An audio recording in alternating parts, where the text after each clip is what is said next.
Discuss करने जा रहे हैं एटम एंड न्यूक्लियाई के बारे में डिस्कस करने जा रहे हैं उसके केस स्टडी क्वेश्चंस। तो आपने प्लीज इन क्वेश्चंस को भी अच्छे से अंडरस्टैंड करना है कि क्या क्या आपके पास है and then you have to attempt accordingly. तो देखिए आपके पास क्या है कि अब पैसेज जो है एमिशन स्पेक्ट्रम से रिलेटेड है हमारे पास। इस पैसेज में क्या है, the emission spectrum of a chemical element or a chemical compound is a spectrum of the frequency of the electromagnetic radiation emitted by the atoms electrons when they are returned to the lower energy state। मतलब क्या होता है कि इनके बीच में collision होता है और कोलिजन की वजह से ये एक्साइटेड स्टेट पे चले जाते हैं। तो जब एक्साइटेड स्टेट से ग्राउंड स्टेट में आते हैं देन क्या होता है कि रेडिएशंस एमिट होती हैं, और जब रेडिएशंस एमिट होती हैं तो उसकी वजह से क्या बनता है, स्पेक्ट्रम बनता है। Each elements emission spectrum is unique and therefore spectroscopy can be used to identify the element present in the matter of unknown composition. Similarly, the emission spectra of the molecule can be used in the chemical analysis of the substances. The emission spectrum of the atomic hydrogen is divided into the number of the spectral series with the wavelength given by the Rydberg formula. You know very well कि जो hydrogen spectrum में हमारे पास कौन कौन सी होती थी, Lyman होती थी, ठीक है, बाल्मर, पास्चन्स, ठीक है, लाइमन, बामर, पास्चन्स, ब्रैकेट, पिफंड, हमफेरी, इस टाइप से हमारे पास सीरीज होती थी। तो आपके पास देखिए सीरीज के बेसिस पे आपके पास फर्स्ट क्वेश्चन क्या है, when an electron jump in the n equal to 1 orbit the series of the spectral line obtained is called। कि जैसे देखो कि जब आपने n इक्वल टू 1 मतलब ग्राउंड स्टेट में आना है, आप चाहे जहां मर्जी से आ जाओ, तो जो एमिशन सीरीज हमारे पास बनेगी वो कौन सी बनेगी, लाइमन सीरीज बनेगी। बिकॉज वी नो कि फर्स्ट हमारे पास लाइमन सीरीज आती है, वो कब आती है, जब आपने n इक्वल टू 1 पे आना होता है, आप चाहे जहां मर्जी से आओ, देन आपके पास क्या होती है, लाइमन सीरीज ऑब्टेन होगी। Now next question, the wave number decreases, कि उन्होंने बोला कि वेव नंबर डिक्रीज करते हैं कि नहीं, कहां से कहां, लाइमन टू पीफंड, या फिर आपके पास Pfund series to Lyman series, Balmer series to Brackett series, none of these. देखिए आपके पास क्या है कि वेव नंबर बताना है। अब वेव नंबर हमारे पास क्या होता है, न्यू बार होता है वेव नंबर, और वो क्या होता है, रेसिप्रोकल ऑफ द लैम्डा होता है।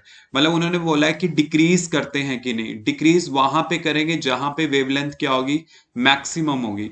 अब वेवलेंथ आपको पास मैक्सिमम कहां से ऑब्टेन होती है, देखो डिक्रीज करेगा वैल्यू किसके कॉरेस्पॉन्डिंग, वो चीज आपने बतानी है।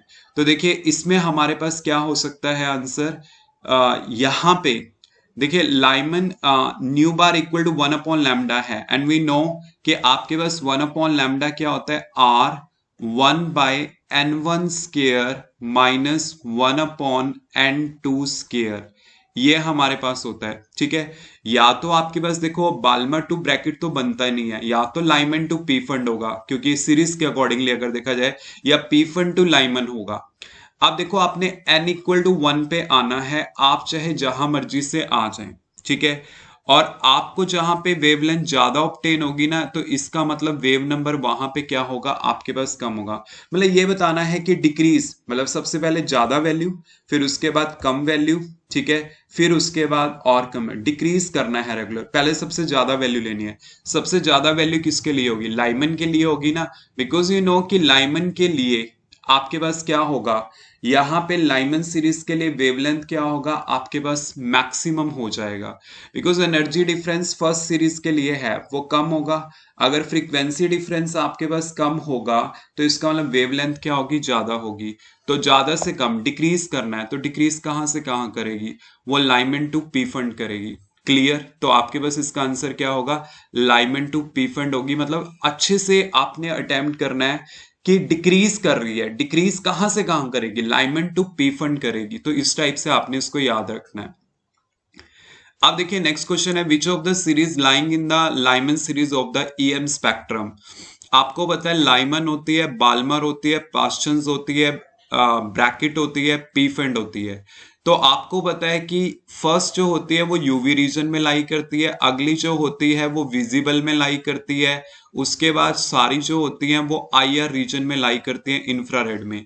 तो उन्होंने पूछा है कि विजिबल रीजन में कौन सी लाई करेगी, तो वो बाल्मर लाई करेगी। आपके पास इसका आंसर क्या होगा, बाल्मर होगा। Now next question, which of the series lie in the UV region of the EM spectrum. UV region मतलब अल्ट्रावायलेट रीजन में कौन सी लाई करेंगी, लाइमन लाई करेंगी, मैंने अभी अभी आपको बताया है, तो इसका आंसर क्या होगा, लाइमन होगा। Now next is the value of the maximum wavelength emitted in the Lyman series. Maximum wavelength देखिए कब आएगी, आपको पता है कि जस्ट अगर मैं यहाँ पे, ये ग्राउंड स्टेट है, ठीक है, लाइमन सीरीज की बतानी है, और ये हमारे पास सारी ऊपर की स्टेट्स हैं। इसके लिए n का वैल्यू 1 होता है, इसके लिए 2 होता है, इसके लिए 3 होता है, इसके लिए 4 होता है, इस टाइप से होना है। तो यहाँ पे फ्रीक्वेंसी मतलब ये सबसे लोअर स्टेट है, इसमें फ्रीक्वेंसी सबसे कम होगी तो वेवलेंथ सबसे ज्यादा होगी। मतलब जब आप 2 से 1 पे आओगे, 2 से 1 का आंसर देखना है कि आपको किसके कॉरस्पॉन्डिंग मिलता है।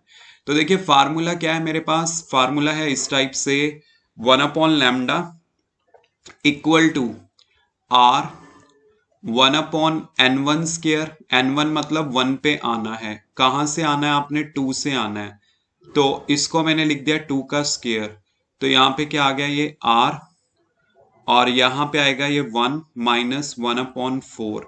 इसका एलसीएम ले लूंगा तो ये ऊपर जाएगा, 4 माइनस 1 क्या हो जाएगा, 3।